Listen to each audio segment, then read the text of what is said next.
Today we'll be reading You Are a Badass by Jen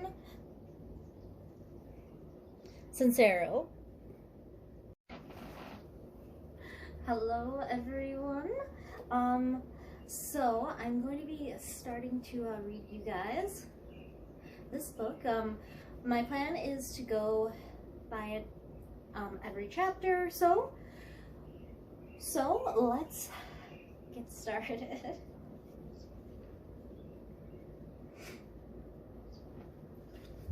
Introduction. You can start out with nothing, and out of nothing and out of no way, a way will be made. Okay. I used to think quotes like this were a bunch of crap. I also didn't understand what the hell they were talking about. I mean, not that I cared, I was too cool. Seriously. What little I knew about the self-help spiritual world I found to be unforgivably cheesy. It reeked of desperation, of rah, churchiness, and unwanted hugs from unappealing strangers. And don't even get me started on how grouchy I used to be about God.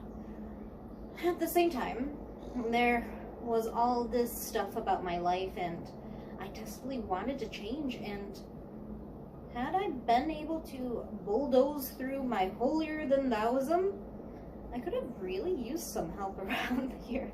I mean, overall I was doing pretty well, but I'd published a couple of books, had a lot of great friends, a close family, an apartment, a car that ran, food, teeth, clothes, clean drinking water. Compared to the majority of the planet, my life was a total creep.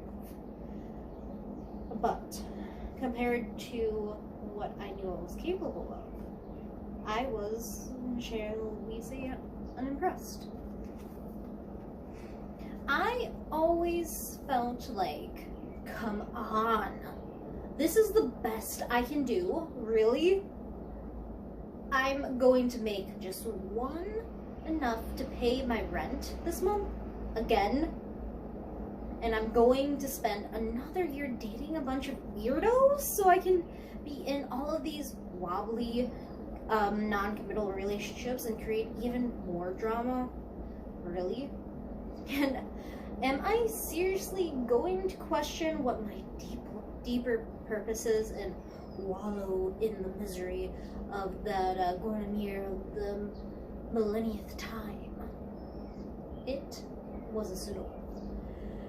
I felt like I was going through the motions of living my lukewarm life with the occasionally flare-ups of an awesomeness here and there. And the most painful part was the deep down, I knew I was a total rock star. That I had the power to give and receive and love with the best of them. That I could leap tall buildings in a single bound and could create anything I put my mind to. And what's that? I just got a parking ticket? You have to be kidding me. Let me see that. I can't afford to pay this. It's like my third one this month. I'm going down there to talk to them right now. And then boop, deep boop. Off I go. Consumed once again by low-level community, only to find myself a few weeks later wondering where those few weeks went and how it could possibly be that I was still stuck in my workery-ass apartment eating dollar tacos by myself every night. I'm assuming, if you're reading this, that there are some areas in your life that aren't looking so good either.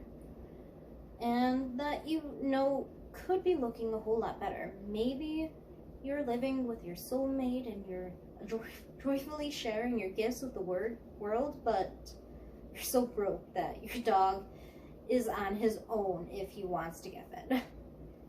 Maybe you're doing great financially and you have a deep connection to your higher purpose, but you can't remember the last time you wet your pants laughing.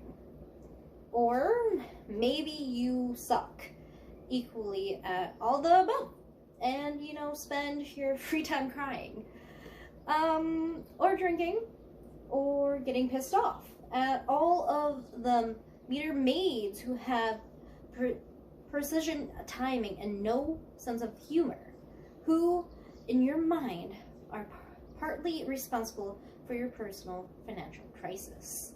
Or maybe you have everything you've ever wanted it, but for some reason you still feel unfulfilled. This isn't necessarily about making millions of dollars or helping solve the world's problems or getting your own TV show, unless that's your thing. Your calling could simply be to take care of your family or to grow the perfect tulip. This is about getting mighty clear about what makes you happy and what makes you feel the most alive, and then creating it instead of pretending you can't have it all, or that you don't deserve it, or that you're greedy, egomanically fathead for wanting more than you already have, or listening to that Dad and Aunt Mary think you should be doing.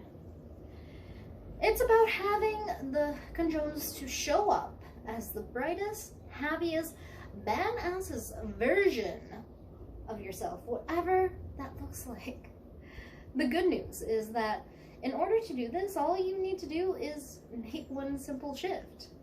You need to go from wanting to change your life to deciding to change your life. Wanting can be done sitting on the couch with a bong in your hand and a travel magazine in your lap. Deciding means jumping all the way, doing whatever it takes, and going after your dreams with the tenacity of a dateless cheerleader a week before prom night. You'll probably have to do things you never imagined you'd do, because if any of your friends saw you doing it or spending money on it, you'd never live it down. Or they'll be concerned about you. Or they'll stop being your friends with you because now you're all weird and different. You'll have to believe in things you can't see, as well as some things that you full-on proof are impossible.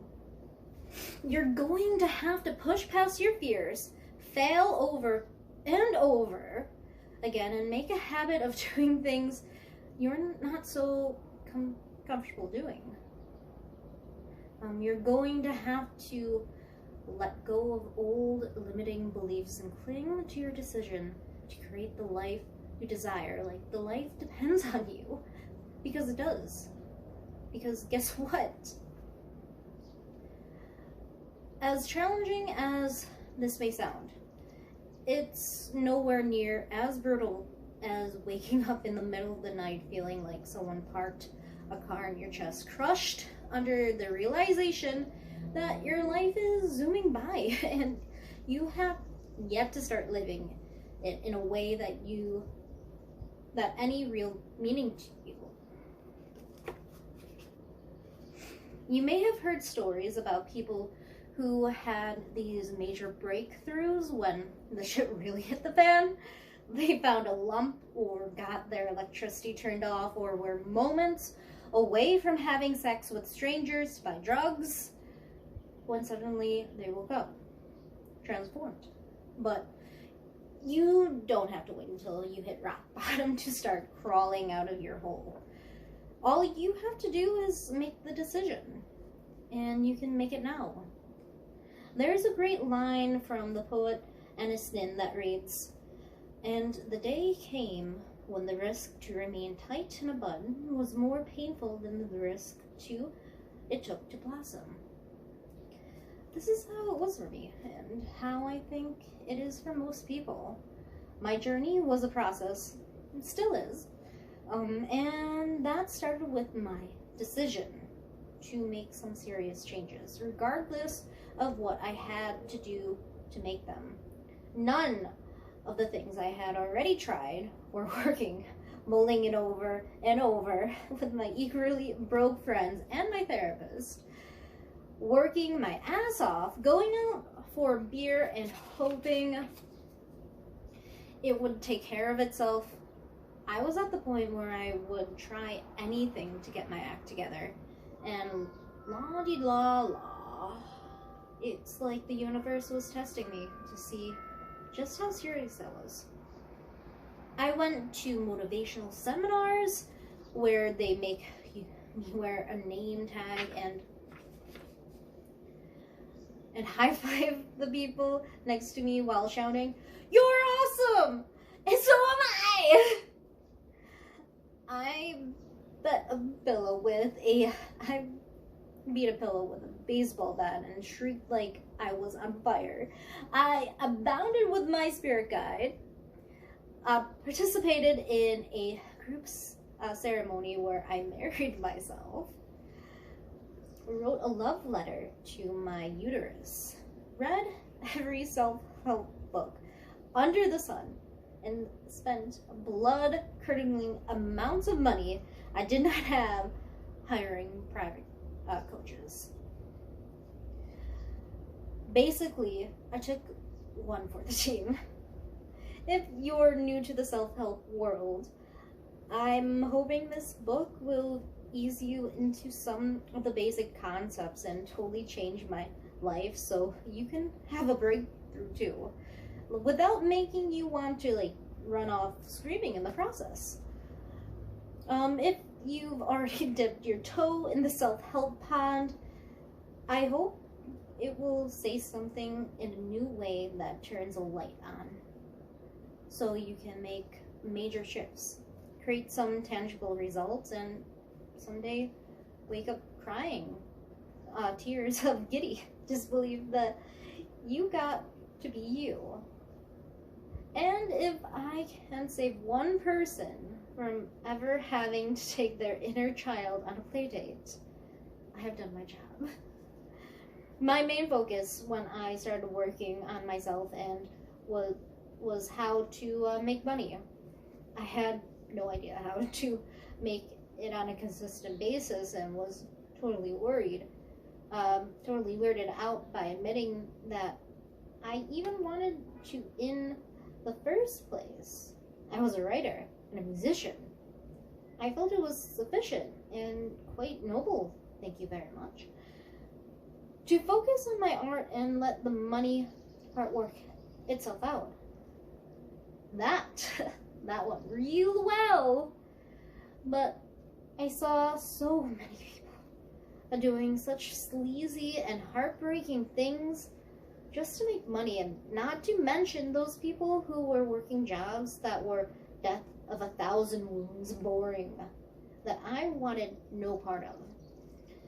Add to that my slew of other crippling beliefs about the unholy dollar and its wonder I wasn't eating out of a dumpster. I finally realized that I not only to focus on making money, but that I also needed to get over my fear and loathing of it if I wanted to start pulling it in. This is when the self-help books and the infiltration, my house, and the name tags assumed their mandatory and humiliating post about my left boob. Eventually, I took my credit card, a debt, and unthinkable heights by forking over more money than I'd paid for all of my janky cars, put together and hired my first coach. Within the first 6 months, I tripled my income with an online business, and I created around coaching writers, and now I've grown to a place where it affords me means the luxury to travel the world freely while I write, speak, play music, and coach people in all areas of their lives, using many of the concepts I used to so enjoy rolling my eyes at, and with which I am now obsessed. In an attempt to help you get to where you want to go, I'm going to ask you to roll with some pretty out there things throughout this book. And I want to encourage you to have an open mind. No, on second thought, I want you to yell at your face, "Stay open or else you're screwed." I mean it. This is really important. You've gotten to where you are right now by doing whatever it is you're doing. So if you're less than impressed with your current situation, you clearly need to change things up. If you want to live a life you've never lived, you have to do things you've never done. I don't care how big of a loser you may or may not perceive yourself to be right now. The fact that you're literally have the luxury of time to read this book and the money to buy it puts you way ahead of the game. This isn't something to feel guilty or whiny or superior about, but it is something to appreciate. And should you make the decision to really go for it, know that you are extremely well poised to knock it out of the park and share your awesomeness with the world, because that's really what this is all about. You need smart people with huge hearts and creative minds to manifest all the wealth, resources, and support they need to make their difference in the world. We need people to feel happy and fulfilled and loved, so they don't take their shit out on themselves and other people and the planet and our animal friends. We need to be surrounded by people who radiate self-love and abundance, so we don't program future generations with gnarly beliefs like money is bad and I'm not going enough, I'm not good enough, and I can't live the way I want to live. We need kick-ass people to be out of the struggle and living large and on purpose so they can be an inspiration to others who want to rise up too. The first thing I'm going to ask you to do is to believe that we live in a world of limitless possibilities. I don't care if you have a lifetime of proof that you can't stop shoving food in your face, or that people are strictly evil, or that you couldn't keep a man if you were handcuffed to his ankles. Believe that. Anything is possible. See what happens. So what do you have to lose? If you try getting through this book and decide it's a bunch of crap, you can go back to your sucky life. But maybe, if your disbelief aside, roll up your sleeves, take some risks, and totally go for it. You'll wake up one day and realize you're living the kind of life you used to be jealous of. That was the introduction.